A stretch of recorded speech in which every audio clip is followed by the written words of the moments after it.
कक्षा 9वीं के विद्यार्थियों चाहते हैं आप हिंदी में अच्छे अंक प्राप्त करें, तो आज का यह वीडियो आप सभी के लिए बहुत ही महत्वपूर्ण होने वाला है, क्योंकि इस वीडियो में मैं आपको हिंदी का वार्षिक परीक्षा के लिए यानी कि 6 मार्च के लिए एक ऐसा महत्वपूर्ण पेपर बताने जा रही हूँ जिससे कि आपको 75 नंबर आ सकते हैं।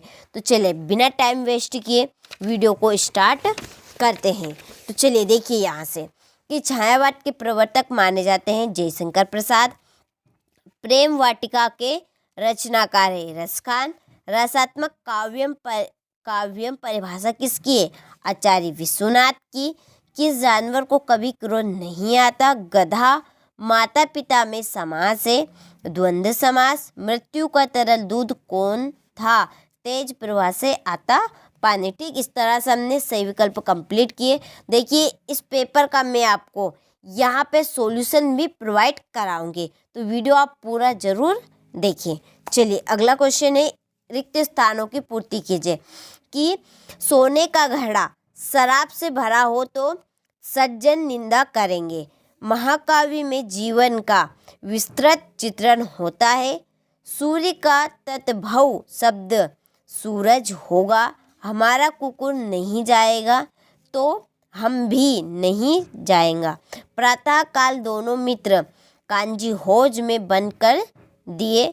दो बैलों की कथा, गद्य की कहानी, विधा की रचना। ठीक, इस तरह से हमने रिक्त स्थान कंप्लीट किए। आप अच्छे से स्क्रीनशॉट लें और इस पेपर को अच्छे से कंप्लीट करें। सही जोड़ी बनाइए।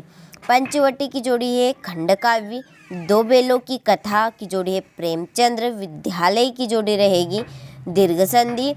पतोहों के पहली संतान लड़की परदादी।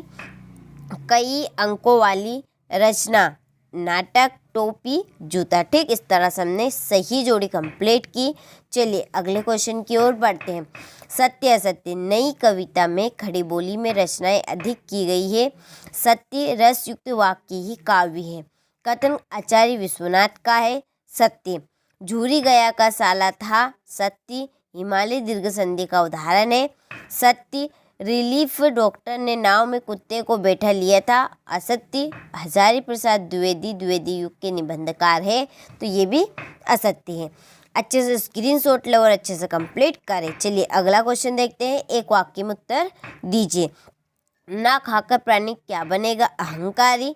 नायक वृद्ध जीवन का चित्रण किस काव्य में होता है? महाकाव्य में। सांड को देखते ही कौन भयभीत हो गए? मोती और हीरा। पंचामृत में कौन सा समास है? दिग्गु। जनरल थिमेया का चित्र किसने मंगवाया था? तो लेखिका की बहन रेणु। हजारी प्रसाद द्विवेदी किस युग के लेखक है? तो छायावाद के। ठीक, इस तरह से हमने एक वाक्य में उत्तर भी कंप्लीट किए। इसके बाद में चलिए भक्ति काल को हिंदी साहित्य का स्वर्ण युग क्यों कहते हैं? तो चलिए यहाँ से देखिए इसका आंसर। ठीक, ये रहा। ठीक, यहाँ से स्क्रीनशॉट लो, अच्छे से कंप्लीट करें। चलिए अगला क्वेश्चन इसका हुआ छायावादी 4 प्रमुख कवियों और उनकी रचनाएं लिखिए। ठीक, यहाँ से स्क्रीनशॉट लो, अच्छे से कंप्लीट करें। 7वां प्रश्न है, कबीर ने किस प्रकार के ज्ञान को महत्व दिया है? स्क्रीनशॉट लो, अच्छे से कंप्लीट करें। फिर इसका अथवा है। ठीक, चलिए 8वां प्रश्न है, सखी ने गोपी से कृष्ण का कैसा रूप धारण करने का आग्रह किया था? अपने शब्दों में वर्णन कीजिए। तो यहाँ से स्क्रीनशॉट लो और कंप्लीट करें। चलिए 8वें का यह है अथवा। ठीक, यहाँ से स्क्रीनशॉट ले। 9वां प्रश्न है, मेघ रूपी मेहमान के आने से वातावरण में क्या परिवर्तन हुए? ठीक, यहाँ से ले स्क्रीनशॉट। यह 9वें का अथवा। पाठी मुक्तक और गे मुक्तक में अंतर लिखिए। ठीक, चलिए 10वां प्रश्न है, वीरस। ये 10वें का अथवा है। वीरस की परिभाषा और उदाहरण उसका। ठीक, यहाँ से स्क्रीनशॉट ले। अलंकार की परिभाषा लिखिए तथा उसके भेद बताइए। यह 11वें का अथवा। ठीक, यहाँ से फिर है 12वां प्रश्न, गद्य किसे कहते हैं? यह 12वें का अथवा। इसके बाद में 13वां प्रश्न, प्रेमचंद की भाषा शैली की विशेषताएं लिखिए। ठीक, चलिए यह 13वें का अथवा। फिर है 14 प्रश्न, छोटी बच्ची को बैलों के प्रति प्रेम क्यों उमड़ आया? ये 14 का अथवा।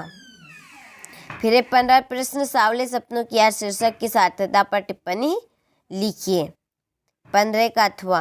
फिर 16वां प्रश्न, संधि किसे कहते हैं, इसके भेद उदाहरण सहित बताइए। यह 16वें का अथवा। ठीक, चलिए 17वां प्रश्न, ये 17वें का अथवा। फिर 18वां प्रश्न, इसके बाद में 18वें का अथवा, ये 19वां प्रश्न।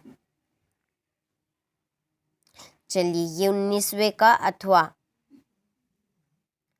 20वां प्रश्न, इसके बाद में 21वां प्रश्न,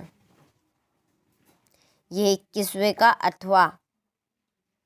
चलिए 22वां प्रश्न,